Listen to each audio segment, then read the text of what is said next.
to discuss the rise of the Athenian democracy and some key points in the early history of Athens. But we will see that Sparta actually had a large part to play in this story. If you remember Cleomenes, the Aegeid king of Sparta in the late Archaic period, he was indirectly responsible for the creation of Athens' democracy. The Spartans, as a rule, saw tyrannies in other poleis as threats to their own ultra-conservative order, and sometimes the Spartans intervened. At the time, Athens was ruled by a very successful tyrant named Hippias, who had inherited the tyranny from his own father, Pisistratus. An aristocratic clan in Athens called the Alcmaeonids secretly invited the Spartans into Attica to help them stage a coup against Hippias, and this coup was successful. The Athenian tyrant Hippias was forced to leave Athens, and he fled to Persia.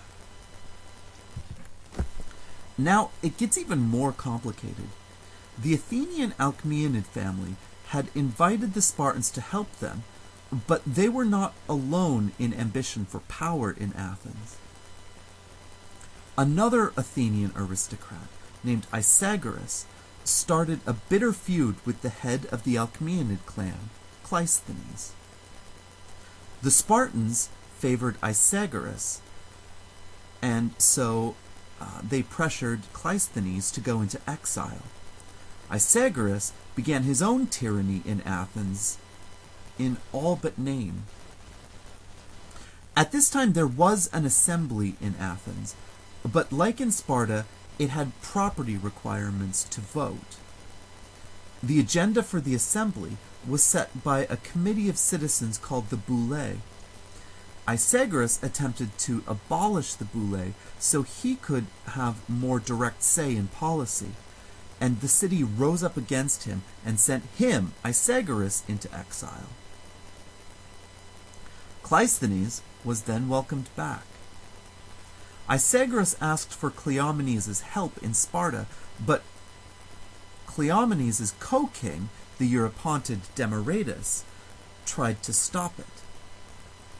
Cleomenes went away and he invaded Attica anyway, but they were not able to send enough men, the Spartans were, for a decisive victory this time against a unified Athens, and Cleomenes was pushed back. Cleomenes was humiliated, and he blamed the co-king Demaratus for sabotaging him, which was completely unfair. And so Cleomenes began his scheme to have Demaratus deposed. Back in Athens, Cleisthenes was now the most popular and powerful man in the city. He solidified his position by mobilizing his supporters to pass grand and sweeping reforms through the Athenian assembly in 508 BC, about 20 years before the Battle of Marathon. There were a lot of reforms, but two stand out as the most powerful. First, Cleisthenes removed property requirements for participation in the assembly. The second reform was a sort of redistricting, you could say gerrymandering. Before Cleisthenes, the coastal region of Attica, the plain region, and the inland hill country all formed rough territories lorded over by aristocratic patrons feuding with one another. Cleisthenes created 10 new tribes or districts that geographically cut across the old territories. From now on, when Athenian men discussed politics and debated policy, they would be doing it in groupings that had nothing to do with the old alliances of patronage networks, and so the old guard aristocrats could not boss their old dependents around.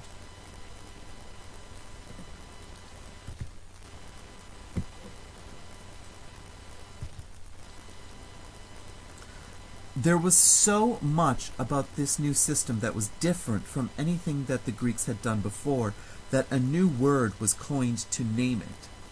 It was the demokratia, the rule of the people, or democracy. There were two main institutions that made up the democracy: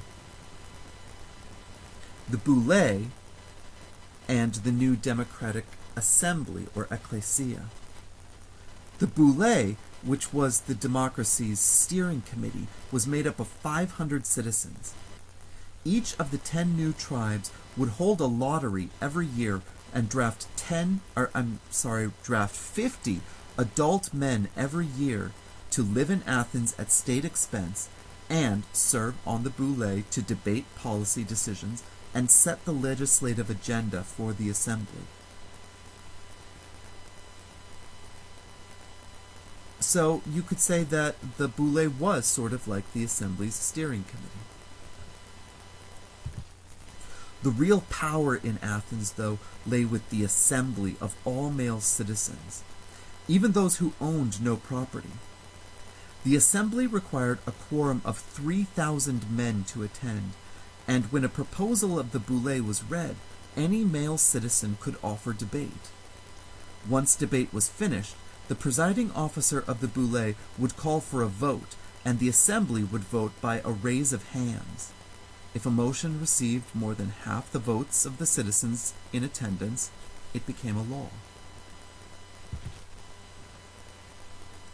There were a lot of different kinds of people in attendance at these assembly meetings, but we should remember especially the people who owned no property, or the thetes, as they were called in Athens. They had to work for a living, and one of the major opportunities for employment was rowing the triremes, or warships that made up Athens' navy. The empire that enriched Athens so fabulously was built with its navy, and by extension, it was built on the backs of its oarsmen. These men, in a real sense, maintained the empire, and they knew it. And they could vote.